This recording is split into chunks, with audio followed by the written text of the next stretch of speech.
Bonjour et bienvenue pour ce 34e jour du voyage au cœur de la CNV. Aujourd'hui, je vous présente le fait que dire non, c'est dire oui. Alors, Marshall Rosenberg il disait toujours, on passe notre temps à dire s'il te plaît et merci dans la vie. Je dis merci parce que je dis oui à l'autre, à sa demande, et donc je lui dis merci de me permettre de contribuer à ton bien-être.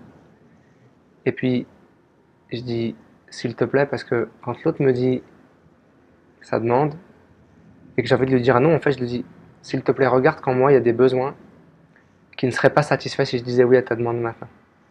Et donc le jeu du dire non, ça va être dire à l'autre que mes besoins, il y en a qui vont pas être nourris si je dis oui, et aussi prendre en compte le fait que l'autre, quand il me fait sa demande, il cherche à nourrir des besoins. Et donc toute l'idée de ça, c'est faire sentir à l'autre, et puis sentir surtout que c'est vrai en soi-même, hein, que les besoins de chacun sont vraiment aussi importants, qu'ils ont vraiment une place égale. Alors, je fais une parenthèse tout de suite. Si ça, c'est pas vrai en moi, c'est-à-dire que si je vois que quand l'autre me fait sa demande, ses besoins, j'en ai rien à foutre, ou en tout cas, ils ont une place moins importante que les miens, ok. Au moins, je suis clair là-dessus et tout va bien. Hein. J'ai le droit d'avoir l'envie que mes besoins soient plus importants que ceux des autres, il n'y a pas de souci là-dessus. Simplement, si c'est ça, je vais pas rentrer dans un processus de dire non avec la communication non violente parce que ça sert pas forcément à grand-chose. Par contre, si mes besoins, j'ai envie qu'ils aient une importance égale à ceux de l'autre, une des choses que je peux commencer à faire, c'est déjà me relier à quels sont les besoins de l'autre quand il me fait sa demande. Exemple, hier, une amie me dit à 17h20, voilà, Christophe, est-ce que tu peux m'aider là à installer ce programme parce que j'arrive pas à lire mes documents et je sais pas comment faire et j'ai un stage dans 2 heures et j'ai super besoin d'avoir ces documents, etc. Et je sentais un niveau de panique chez elle intense. Alors moi je dis voilà, est-ce que là tu es super inquiète parce que tu vas pouvoir avoir accès à tes documents ce soir et donc tu as vraiment besoin d'aide maintenant là pour régler cette situation. Et là elle me dit oui avec un soulagement très grand. Je dis ok, là moi je sens vraiment que j'aimerais t'aider. J'ai aussi envie de te dire que j'ai prévu d'aller au sport dans 10 minutes et que j'ai vraiment, là, ce soir, besoin de me relaxer. J'ai eu une journée fatigante. Et aller au sport, ça va vraiment me permettre de me détendre. Et donc, est-ce que tu peux me dire ce que tu as compris qui est important pour moi là? Et elle me dit oui, j'ai bien compris que tu veux aller au sport et j'ai aussi entendu que tu voulais m'aider. Et donc, quand elle me dit ça, elle voit bien que et ses besoins et les miens sont aussi importants et que j'ai vraiment pris en compte ses besoins. Quand on a pris la mesure de ça, on est rentré en mode solution. Et donc, on a cherché comment on peut faire. Et j'ai dit, bah voilà, moi je pars dans 10 minutes. Est-ce que tu es d'accord que dans les 10 minutes qui viennent, je regarde ce que je peux faire? Et puis, si c'est réglé, bah super. Si ça l'est pas, on trouve une autre solution. Ok pour elle. Et hop, dans les 10 minutes, on y va. Il s'avère que j'ai réglé la situation en 10 minutes. Bon. Si ça n'avait pas été le cas, j'aurais toujours pu lui proposer, est-ce que tu connais quelqu'un d'autre qui peut t'aider maintenant? Donc changer la personne. Est-ce que tu peux demander à quelqu'un de te prêter son ordinateur? Et puis demain, je regarde ça tranquillement. Et donc là, je change et le contexte, tu demandes un ordinateur, et puis je change la temporalité aussi. On regarde ça demain au lieu de regarder ça maintenant. Si elle m'avait demandé autre chose, du style, est-ce que ça dit qu'on aille boire un verre ce soir à 23h, ou à 20h plutôt, peut-être que j'aurais pu changer l'horaire qu'elle me demande, peut-être que j'aurais pu changer le lieu qu'elle me propose. Elle me dit, ah tiens, on va aller boire un verre dans tel restaurant, peut-être que moi j'aime pas trop le climat là-bas et je lui propose un autre endroit que j'aime mieux. Et donc j'ai plein de critères sur lesquels je peux changer et proposer des nouvelles solutions. Et parfois je me rends compte que ce qui me donne envie de dire non, c'est juste un des paramètres. Par exemple, elle veut qu'on se retrouve à 20h et moi je préférerais qu'on se retrouve à 20h30. Et je trouverais ça vraiment dommage de dire non juste pour l'horaire alors que tout le reste, j'ai envie de dire oui. Et donc plus j'ai conscience de sur quels paramètres je peux amener de la modification, plus je vais pouvoir proposer des solutions qui vont nous nourrir tous les deux. Voilà, ça c'est un premier point important pour moi. Ensuite, je crois vraiment qu'il y a quelque chose qui est fondamental dans le fait de pouvoir dire non à l'autre en prenant en compte mes besoins et les siens. C'est que plus je vais lui dire une vraie réponse connectée à mes besoins et à l'écoute des siens, plus l'autre va avoir la confiance que mes réponses, elles sont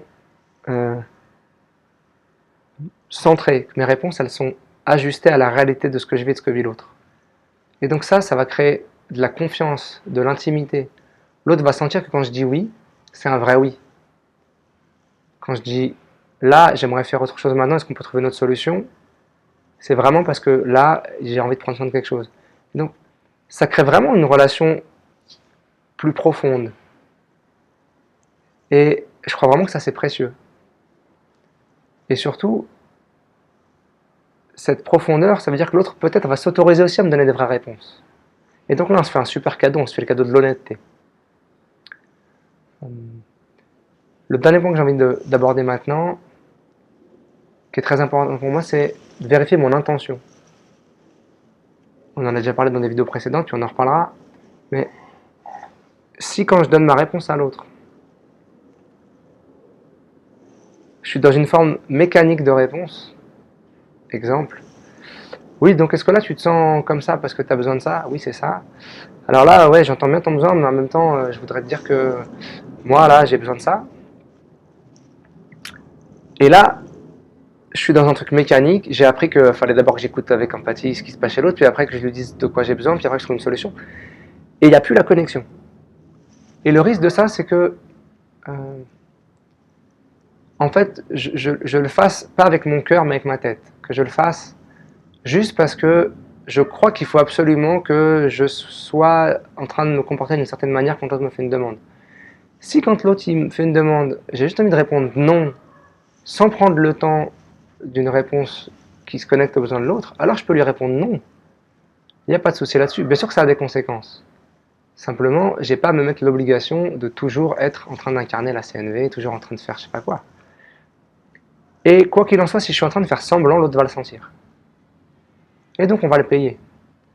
Donc j'ai plus intérêt à être authentique et à accepter que parfois je vais lui dire non d'une manière qui n'est pas à l'écoute de ses besoins, que parfois je vais préférer satisfaire mes besoins plutôt de trouver une manière qui prend en compte les besoins de chacun, et c'est ok.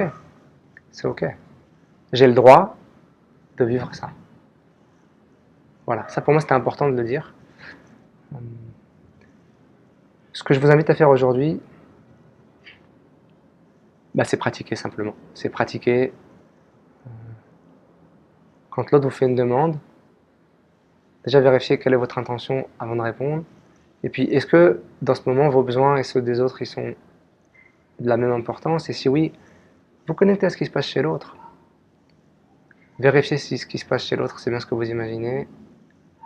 Parlez de vos besoins qui font que vous aimeriez dire non, parce que pour l'instant, voilà, il y a des choses qui font que. Et trouvez ensemble une solution qui va vers la satisfaction des besoins de chacun.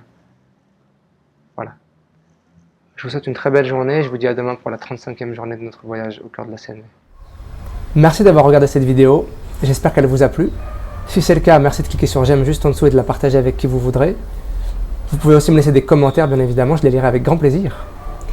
Si vous souhaitez recevoir les notifications de mes prochaines vidéos, vous pouvez vous abonner à ma chaîne YouTube ici.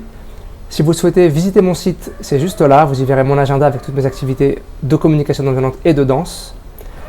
Je vous souhaite une très belle journée et à très bientôt.